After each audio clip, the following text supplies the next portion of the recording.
E aí, pessoal, tranquilo? Eu sei que não deve estar muito essa questão de ficar em casa. Alguns devem estar gostando, outros nem tanto. Mas a questão é que eu sei que tem alguns alunos que apresentam dificuldades em aprender, lendo, ou vendo os slides, ou até mesmo, né, os filmes, enfim, algumas coisas que eu indiquei para vocês. Então, em função disso, e eu inclusive tinha comentado, né, eu vou montar algumas aulas, né, basicamente resumos. É óbvio que não vai ser com toda a explicação que eu faria na sala de aula em si, mas um resumo com relação aos temas que eu deveria estar trabalhando com vocês, ok?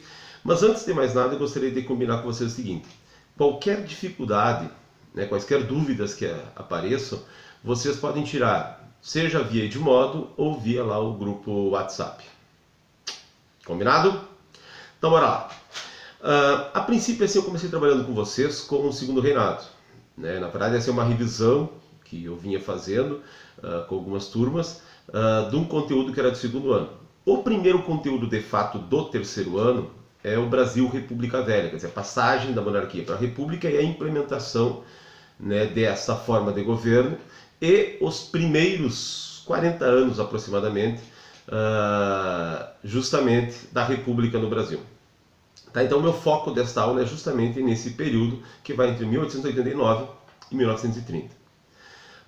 Rapidamente, se vocês lembram, né, a implementação da República ela aconteceu a partir de um golpe de Estado. Lembrando que a noção de um golpe quer dizer algo que vai totalmente contra a legislação da época, e diga-se, nesse caso aqui, a Constituição de 1824, porque ela definia que o Brasil tinha uma monarquia hereditária. Sendo que, se o imperador era o Dom Pedro II, e no caso a sua sucessora seria a Princesa Isabel, se isso não aconteceu, logo, este novo governo que chegou ao poder, ele chegou a partir de algo ilegal, vamos dizer assim, por isso um golpe de Estado. Quem deu este golpe, nesse primeiro momento, foram os militares, mas é óbvio que eles não fizeram isso sozinhos, quer dizer, havia uma base de sustentação por trás, né? Para quem já tinha visto com vocês, uma série de questões, uma série de movimentos, de certa forma, vinham enfraquecendo o poder do imperador e a monarquia no Brasil, tanto que lá no 15 de novembro de 1889, quando este golpe aconteceu e foi implementada a República, basicamente não houve uma resistência, uma tentativa, né, de manter a monarquia no Brasil. Movimentos pouquíssimo isolados assim. Então, quer dizer, nada que possa dizer que a implementação da República foi comprometida, tá? Mas, enfim, a gente costuma dizer que esses primeiros momentos, entre 1889 e 1930, então são cerca de 41 anos, 40 anos aproximadamente, a gente divide em dois momentos distintos. De 1889, que é final de 89, até 1894, é o que nós chamamos de República da Espada. Por que este termo? Porque o Brasil foi governado por militares, né? Lembrando que quem estava à frente lá do ato que derrubou a monarquia foi o Marechal Deodoro da Fonseca. É ele que acaba sendo colocado como chefe do governo provisório, quer dizer, houve estabelecimento de um grupo de pessoas que vai administrar o Brasil até que se criasse uma nova legislação que regulamentasse aquele golpe, vamos dizer assim, que seria uma nova Constituição. Então, desde o momento do golpe até a promulgação da Constituição, que aconteceu em 1891, nós tivemos um governo provisório. Este governo provisório foi chefiado então pelo Marechal Deodoro da Fonseca. Num primeiro momento, o que acontece? Né? A partir de decretos, o Deodoro da Fonseca institui, obviamente, né, a questão da República, transforma os estados, ou melhor, as antigas províncias em estados, e aí começa já a adotar um modelo que é o modelo liberal, que vai dar justamente autonomia para esses estados, que era uma demanda principalmente, né, dos cafeicultores, da elite cafeicultora. Algo que também é forte nesse momento, a questão da separação entre Estado e Igreja. Há uma outra atitude que é óbvia, né, como a monarquia é retirada, inclusive teve o banimento da família real, quer dizer, eles foram expulsos do país. E uma outra curiosidade, inclusive, que foi o oferecimento de cidadania brasileira a todos os imigrantes que estivessem no país naquele momento. O que significa isso? Uma tentativa de pegar esses milhões de imigrantes que estão chegando no país para que eles passassem automaticamente a serem considerados cidadãos brasileiros e, obviamente, darem um apoio a este novo governo. O Marechal Deodoro da Fonseca ele organiza então este governo provisório e teve aí um certo apoio por vários setores, obviamente. Mas a partir do momento que ele assume, também ele institui a criação de uma Assembleia Nacional Constituinte, quer dizer, um grupo de pessoas que criou a nova Constituição. Feita esta nova Constituição, então em 1891, então se criou uma base legal para essa nova forma de governo. E essa Constituição, ao ser promulgada, não só oficializou a questão da república, mas a questão de uma república presidencialista no país, como também oficializou, digamos, o mandato do presidente, que acabou acontecendo uma espécie de eleição indireta, quer dizer, dentro desse grupo, dessa Assembleia, se colocou, ou se manteve o Marechal Deodoro da Fonseca à frente da presidência do Brasil e com um vice, que vai ser o Marechal Floriano Peixoto.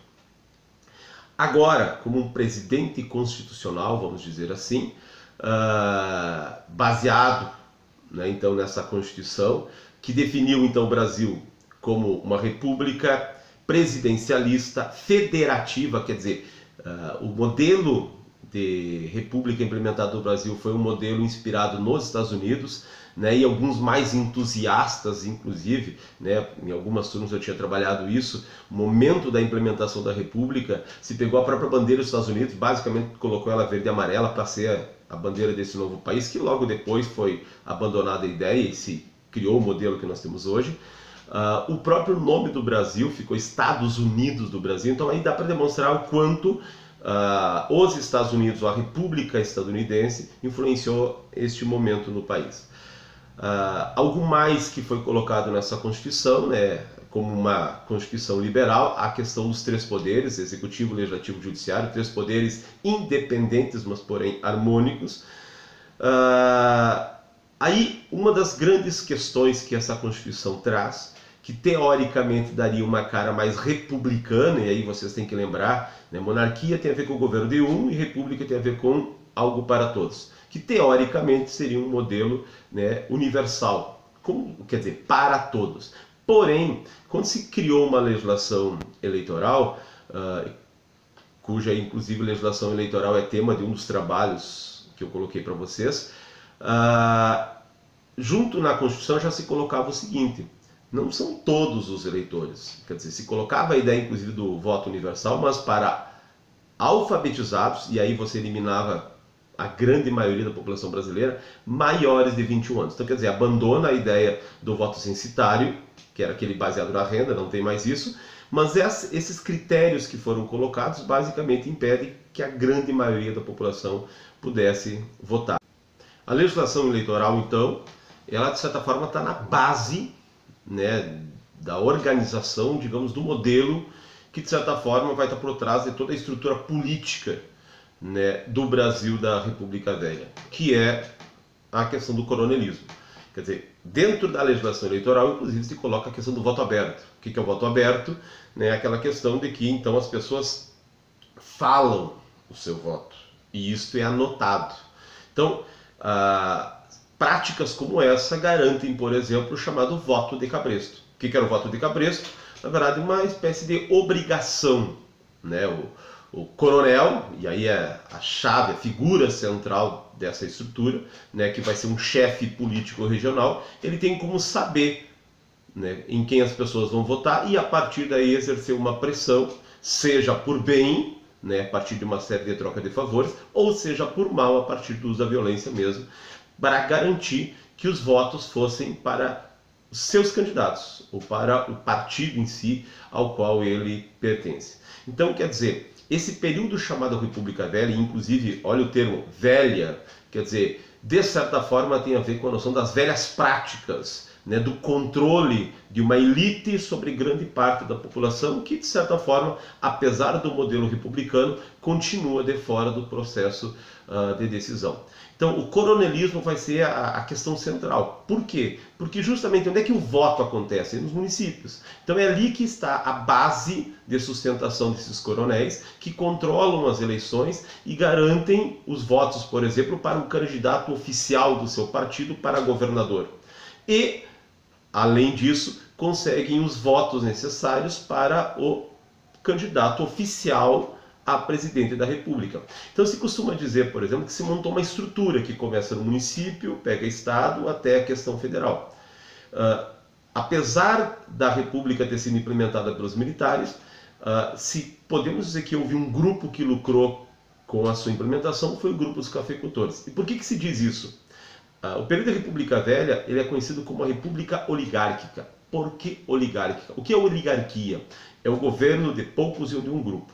Neste caso, um grupo específico vai controlar a esfera federal, quer dizer, o cargo de presidência da República, a questão lá dos deputados federais, senadores, de certa forma, eles vão estar girando em volta dos interesses dos cafeicultores. Agora, é claro que em cada estado existem oligarquias, que nós chamamos de oligarquias regionais, que têm interesses específicos também, que não necessariamente são vinculados ao café. Vamos dar um exemplo aí, o nosso caso aqui, acho que para ficar bem didático, nós teremos em Cruz Alta nesse período lá o Coronel Firmino de Paula, que era, digamos, o grande líder regional aqui do Partido Republicano Rio-Grandense, que dava sustentação e garantia os votos suficientes para o Borges de Medeiros, que vai ser, durante boa parte da República Velha, o grande líder do Partido Republicano Rio-Grandense, né, e que a partir de uma série de acordos conseguiu os votos necessários para que o candidato, no geral vinculado aos cafeicultores, conseguisse a presidência da República. É o período daquilo que nós chamamos da política do café com leite,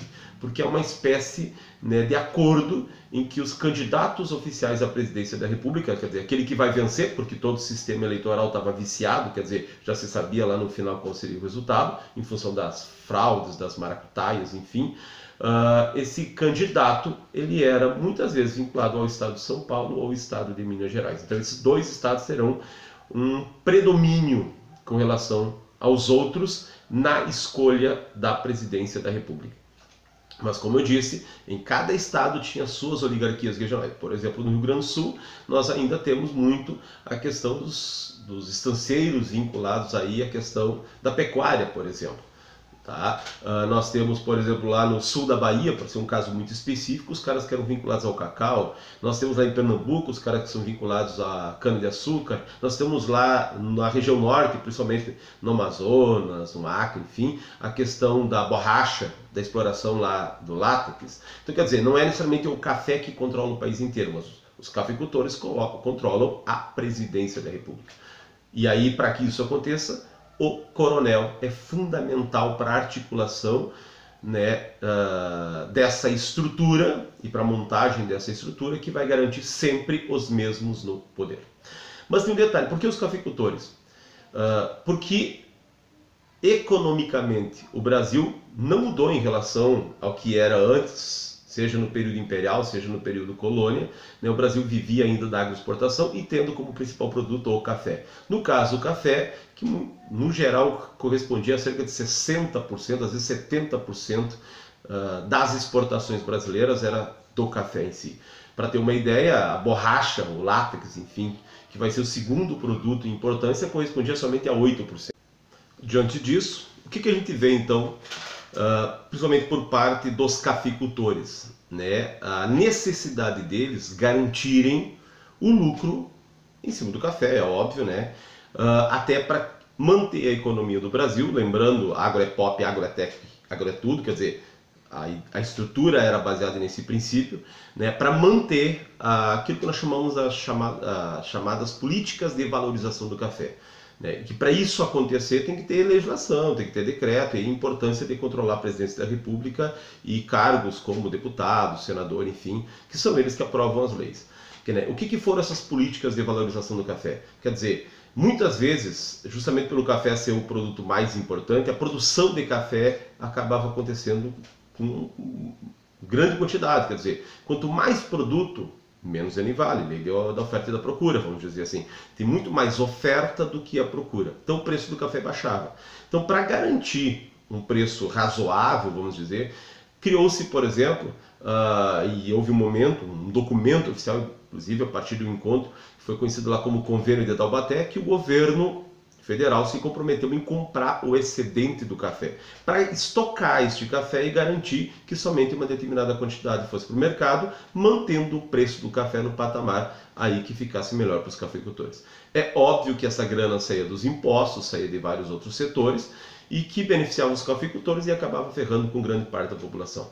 Uma outra política de valorização foi a chamada desvalorização da moeda, que significa como assim? Se boa parte do café brasileiro ia para exportação, quer dizer, quem comprava o café comprava com dinheiro estrangeiro. Naquela época era a libra esterlina, que era a moeda que seria equivalente ao que o padrão que o dólar é hoje no momento. Então, em relação à libra esterlina, em alguns momentos o governo fazia o quê? Desvalorizava a nossa moeda, que eram os réis, o que na prática significa o quê? Que os preços dos produtos, para mim, brasileiro, que vivia naquela época lá, a inflação acontecia, os preços aumentavam, porque a minha moeda valia menos, porém a moeda estrangeira valia mais, atraindo compradores estrangeiros. Seja a desvalorização da moeda, seja a compra do excedente, na prática isso ferrava com a população. Práticas econômicas para beneficiar um determinado grupo, mas ferrar com a grande maioria da população.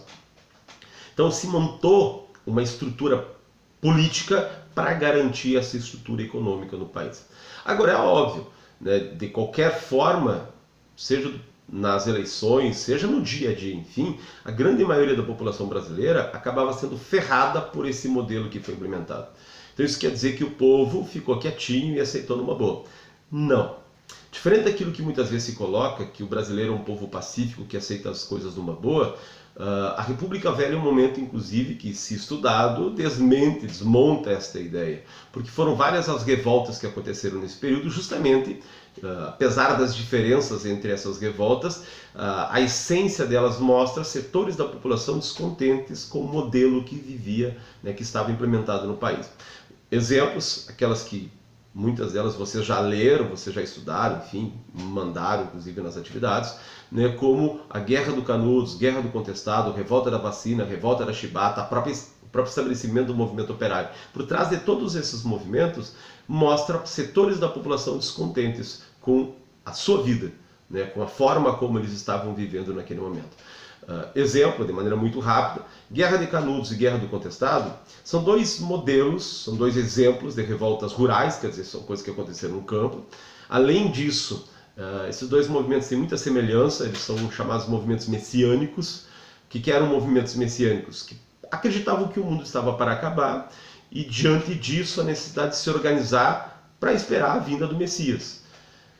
Além disso, esses movimentos também eram chamados sebastianistas, porque acreditavam numa ideia, uma lenda, enfim, lá da volta do Dom Sebastião, que foi um rei de Portugal que morreu em 1588, que ajudaria Cristo a governar este novo mundo, vamos dizer assim. Então, inclusive pela ideia da volta de um rei, do sebastianismo, esses dois movimentos vão ser taxados de monarquistas pelo governo republicano, inclusive como uma forma, né, de considerar eles movimentos que deveriam ser vistos como criminosos. E a partir daí se usou toda a força, né? Por exemplo, na Guerra de Canudos, chegou a se usar 4 expedições militares. A 4ª expedição, inclusive, ela foi uma estrutura militar de guerra, né? Que inclusive ela é contada a partir de uma das principais obras da literatura brasileira do período, que é Os Sertões, que é de um jornalista, o Euclides da Cunha, que acompanhou essa 4ª expedição e relatou basicamente o que aconteceu ali naquele contexto. Revoltas do campo, como Canudos e Contestado.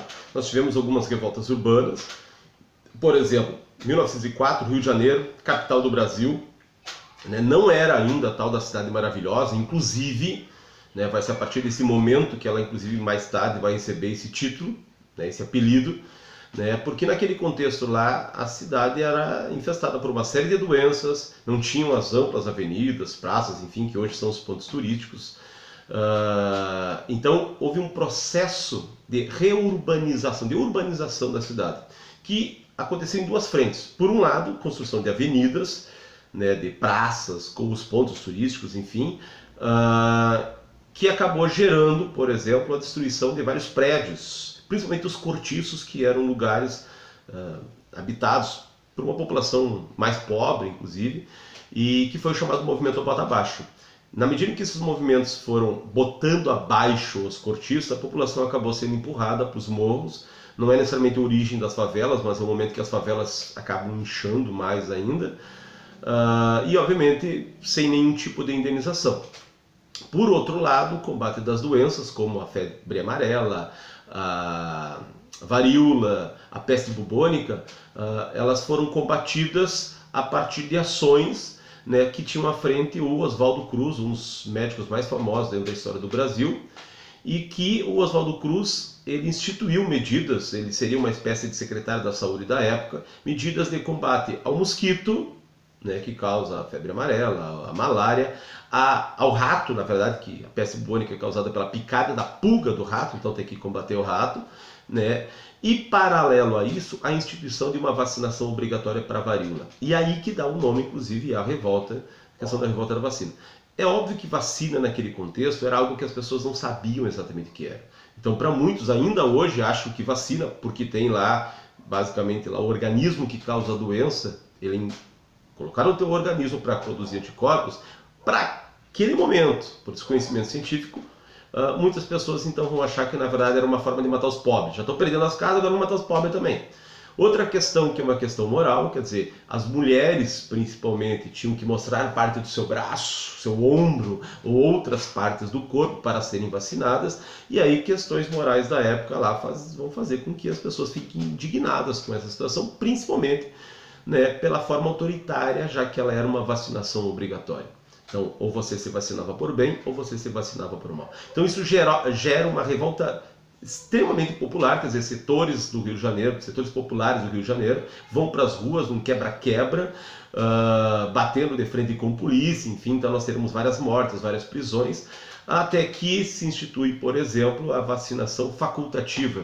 E começa, de certa forma, as práticas que nós temos até hoje de combate a determinadas doenças, controles epidemiológicos, inclusive a questão das campanhas de conscientização para vacinação, como nós temos agora no momento atual acontecendo a vacinação para gripe, né?